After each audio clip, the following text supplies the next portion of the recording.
Hello everyone and welcome to Green Healing. Today I want to continue the types of abuse series with physical abuse.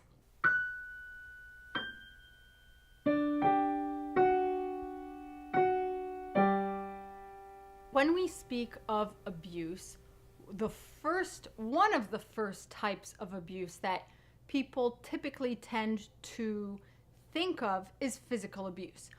Probably because it's the commonly known one, it's the most known one. Although it's not the only one, people tend to know physical abuse a bit better than the other forms. Just because there was no physical abuse does not mean that it was not abuse.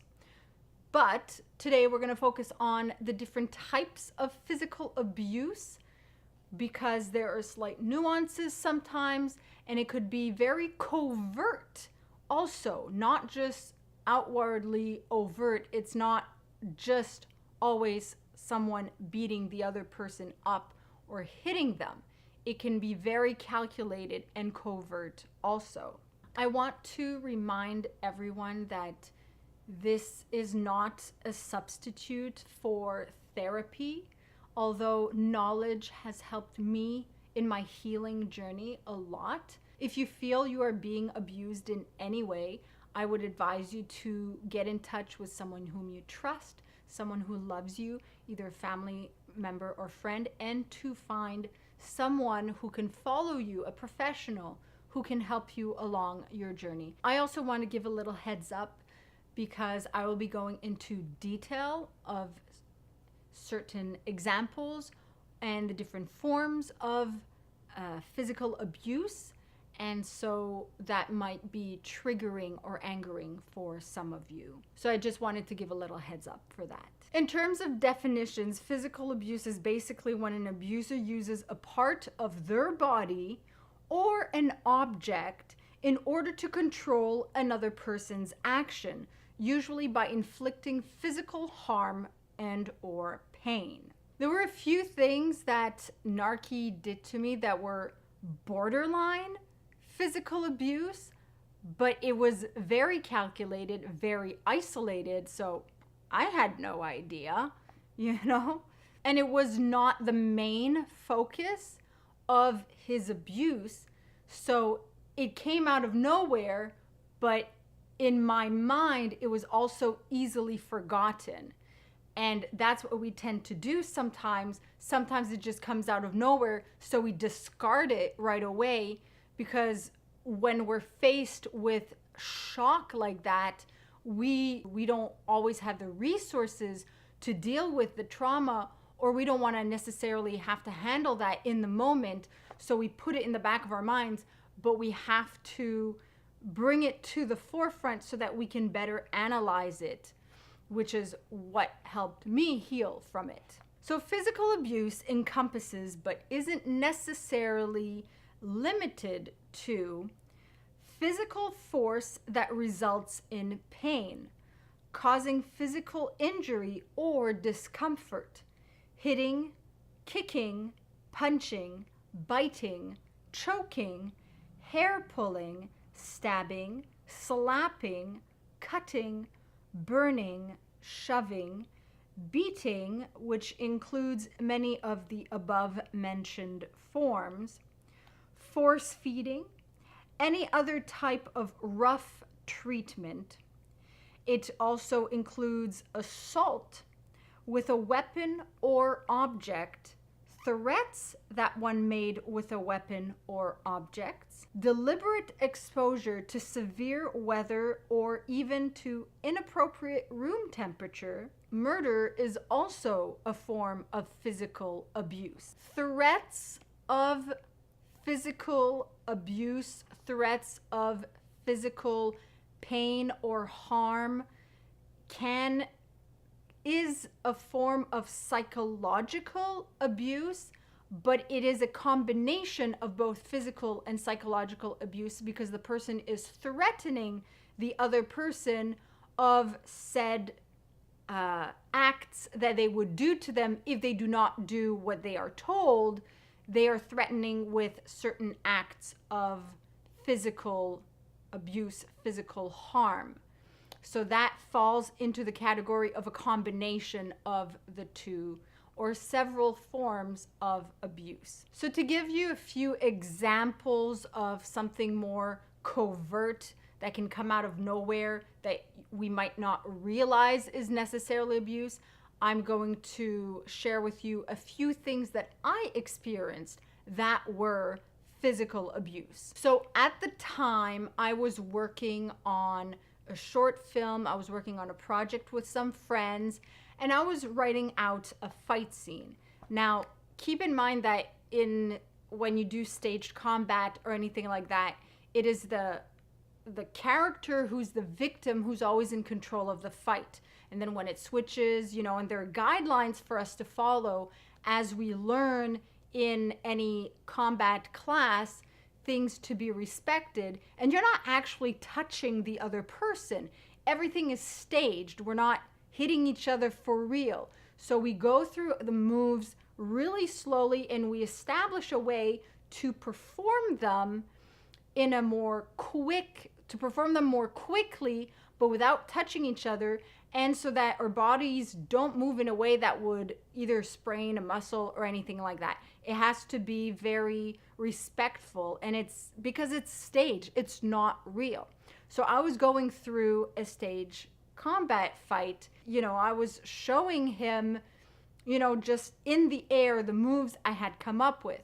He suggested that we practice, so we were at a good distance of each other. But then he came closer, and he actually punched me in the stomach for real. Of course, he was like, well, I'm just doing the fight that you have here on paper.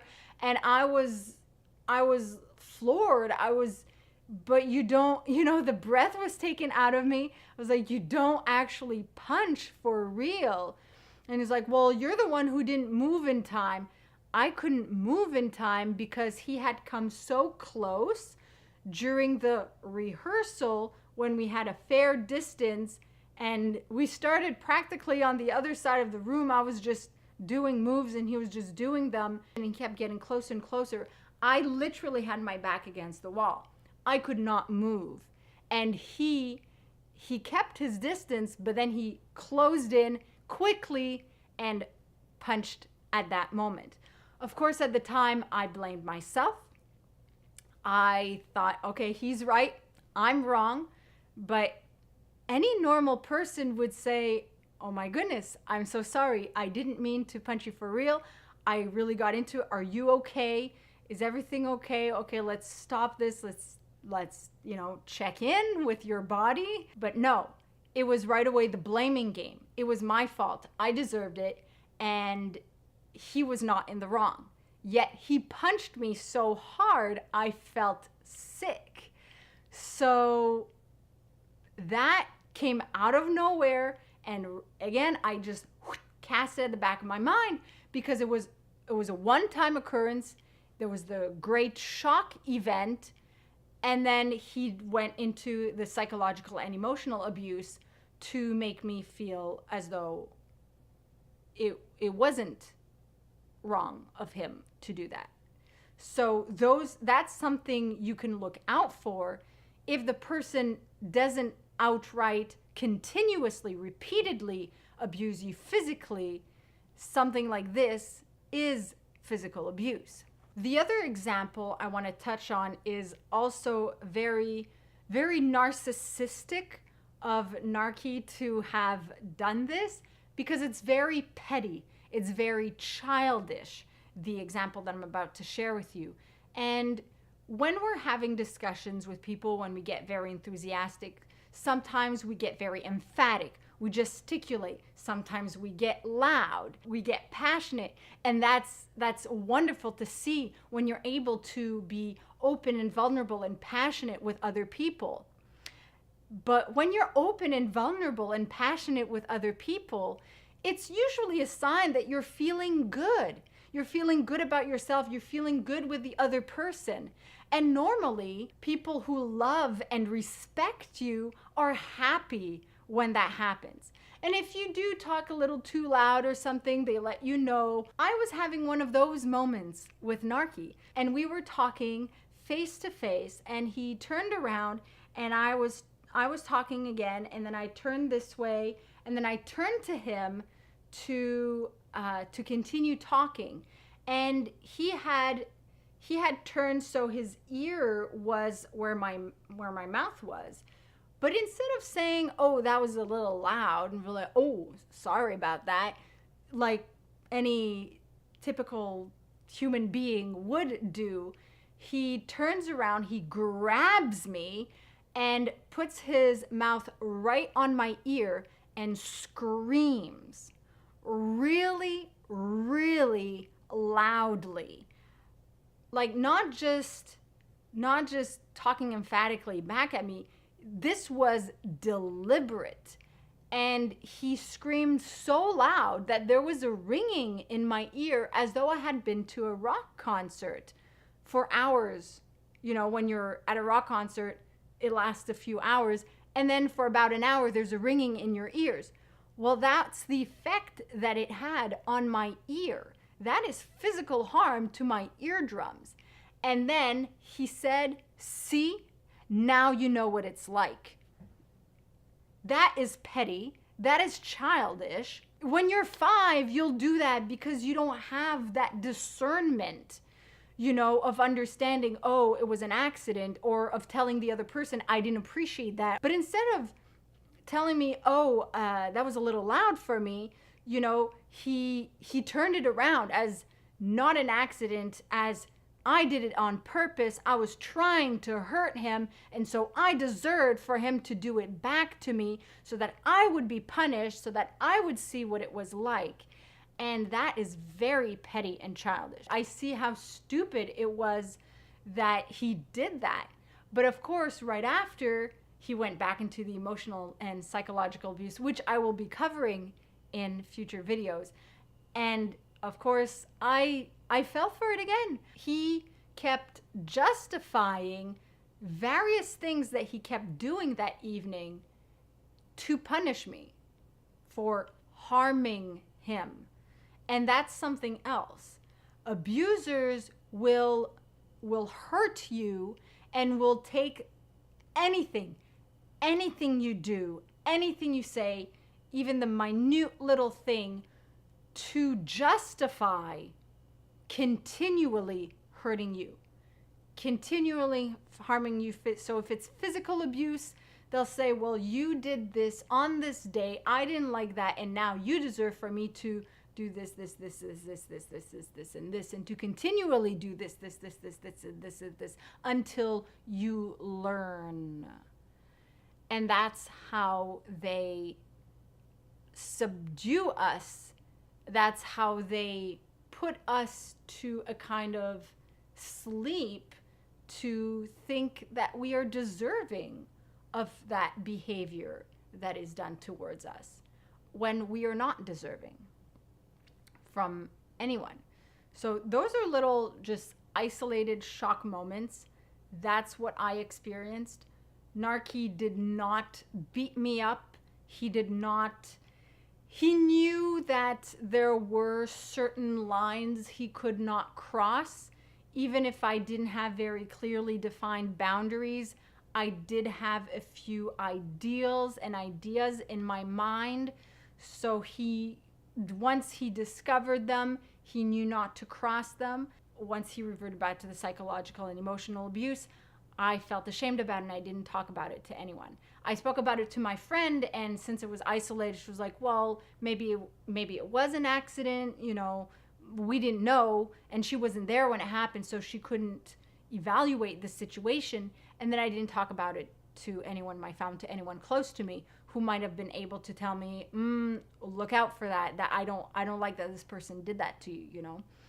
And they don't want us to talk about it, so that's another thing. So physical abuse can be repeated, always beating the other person up, or it can be very strange, isolated occurrences, and we have no defenses, seemingly no defenses against it.